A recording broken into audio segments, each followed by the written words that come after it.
Boa noite, gente! Sejam bem-vindos ao meu canal. Se você ainda não se inscreveu, se inscreva, compartilha com os amigos. Eu tô triste, gente, ninguém mais se inscreveu. Tô quase desistindo de fazer isso. E olha que sou uma pessoa assim que eu sou determinada, eu não desisto não, viu, gente? Eu fico lá até fico. Eu sou daquelas pessoas que eu decido rápido, mas eu mudo lentamente. Entendeu? Então, assim, é negócio que tá meio osso. Mas vamos lá, né? Hoje eu vou estar falando justamente uma coisa que é pra lidar aí. Eu tô tentando lidar aí com a minha maturidade emocional em relação, inclusive, até o canal. E eu vou falar exatamente disso hoje, que é como lidar, né, com a maturidade, com a nossa maturidade emocional, né, com a nossa, não gira nem inteligência emocional, porque eu não vou partir para conceitos agora, né, by Daniel aí, né, no sentido Callaghan, esqueci, Callaghan, não sei, eu não lembro o nome do cara, gente, é o sobrenome do cara, agora fugiu, que é o nome do livro que eu amo, que chama Inteligência Emocional, é muito bom. E depois eu pesquiso e ponho aí embaixo, né? Porque cérebro de macaco sem Coca-Cola não tá funcionando. E aí, o que acontece? Eu vou estar falando exatamente sobre isso, né? Maturidade emocional, como às vezes a gente esquece uma coisa, às vezes a gente não tá legal. Como que a gente lida com a maturidade emocional nas relações, né? Não só, eu sempre quando eu falo relações, assim, você pode implicar em relação amorosa, relação com as pessoas, relações no trabalho, relação social, né?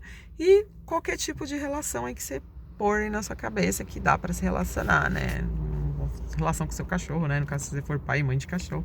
Entendeu? Como que você lida aí? Mas relação assim, é brincadeira, gente, mas é uma relação de troca, né? Como que a gente lida com a nossa maturidade emocional no convívio, né, com as pessoas?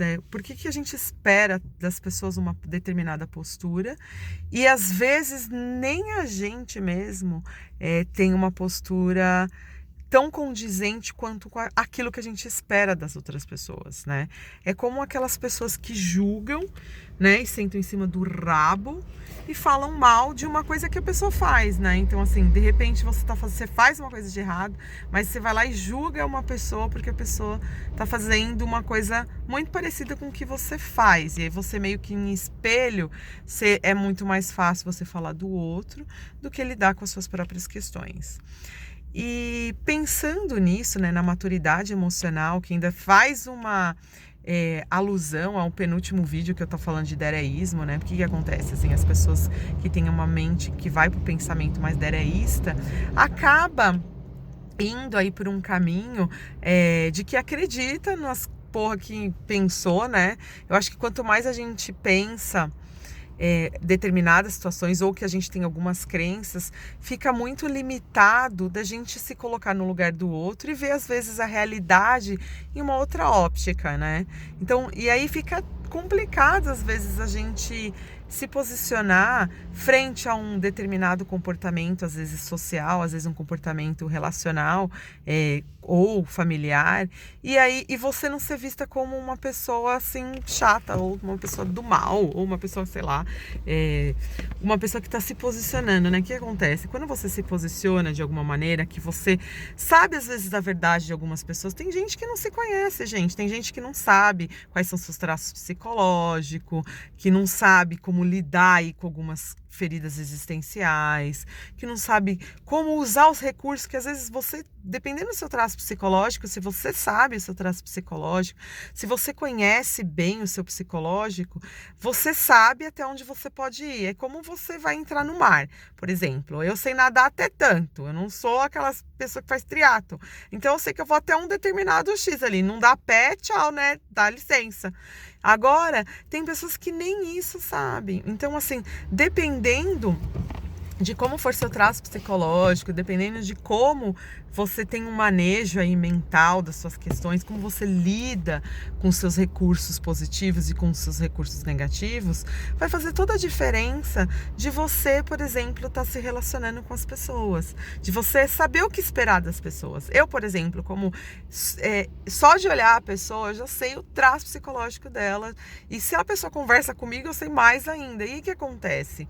Aí você traça meio que para mim é uma coisa que é automática. É como você vai num médico e o médico ele vai te examinar, ele tá tão habituado com aquele tipo de exame que ele já sabe o que você tem ali, entendeu? E nesse caso também, então assim, eu avalio o psicológico das pessoas e eu já sei exatamente o que esperar. Algumas até me surpreende, porque meio que ela passa por cima dela, algumas pessoas às vezes passam por cima delas mesmas para poder de alguma maneira ser surpreendente. É legal, eu acho que as pessoas surpreendentes são pessoas interessantes. Mas quando você, por exemplo, não se conhece a ponto de você se auto-diagnosticar no sentido, tipo, eu sei que eu não posso ir para o fundo do mar porque eu não faço triatlo, eu só sei nadar até ali, e aí você passa a arrebentação e não sabe mais voltar. Então, essa que é a grande questão. Muitas pessoas, elas acham que elas se conhecem, elas acham que elas estão ali abafando, estão fazendo coisas e manejando situações, às vezes manipulando, criando algumas questões em outras pessoas, só que elas não se conhecem. E aí o que acontece? Quando um oponente ou alguém, né, que não precisa nem ser um oponente, quando alguém sabe o que essas pessoas estão fazendo e qual é o objetivo, o intuito disso, o que acontece? As pessoas, na verdade, elas vão se retratar, a pessoa vai se retratar em cima do psicológico daquilo.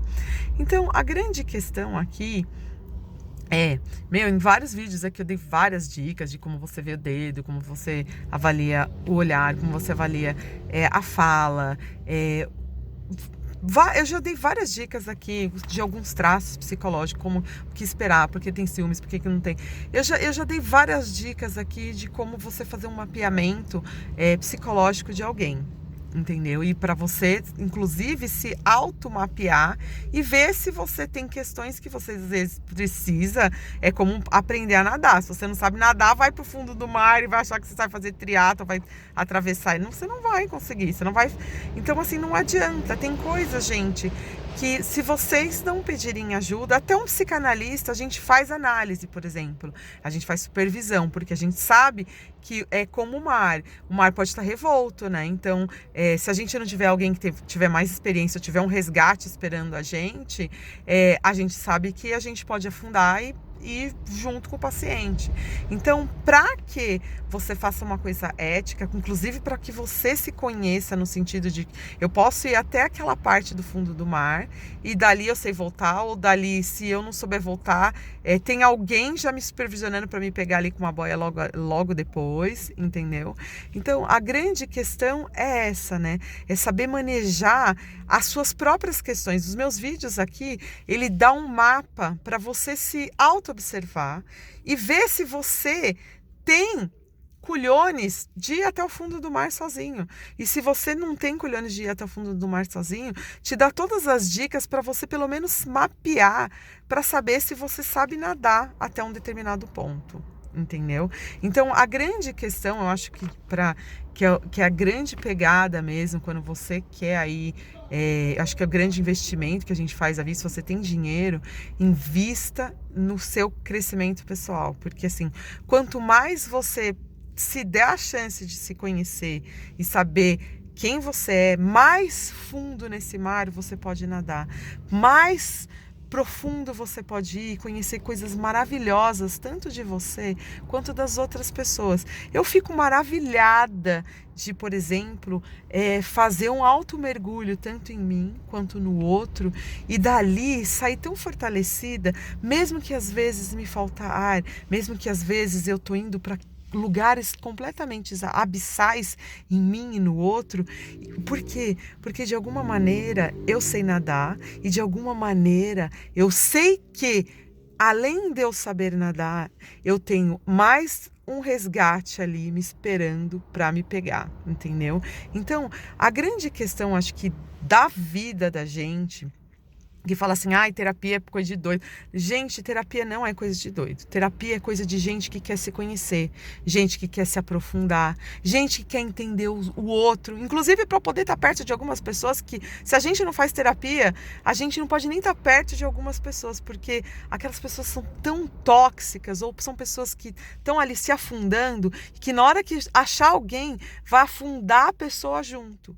Então, a grande questão aqui é saber se você é essa pessoa que sabe nadar, mas se você também está perto de alguém, mesmo você sabendo nadar, se está perto de alguém que você sabe que está se afundando de verdade e que o peso dela vai fazer diferença na hora de você resgatar, e você não tiver mais alguém para te ajudar a resgatar junto, também é uma coisa bem perigosa. Por isso que a gente tem que pensar sempre na questão ética, no momento em que você vai ali ter uma relação com pessoas, com social, ou inclusive até aqui, ó, de estar falando publicamente para as pessoas. Se a gente não tem um suporte, tanto psicológico, tanto um suporte analítico mesmo, e um suporte mesmo de uma força mental para arcar com o discurso do outro, você tem que arcar com o seu. E se você não arca com o seu discurso, com a sua verdade, com as suas mentiras, porque assim, gente, a maior mentira é você achar que você não mente para você mesmo, que você não mente para o outro, que você não mente para o social. Todo mundo mente de alguma maneira, mas até que ponto a mentira e a verdade faz frente com o seu crescimento e com as suas questões? Fica a dica aí.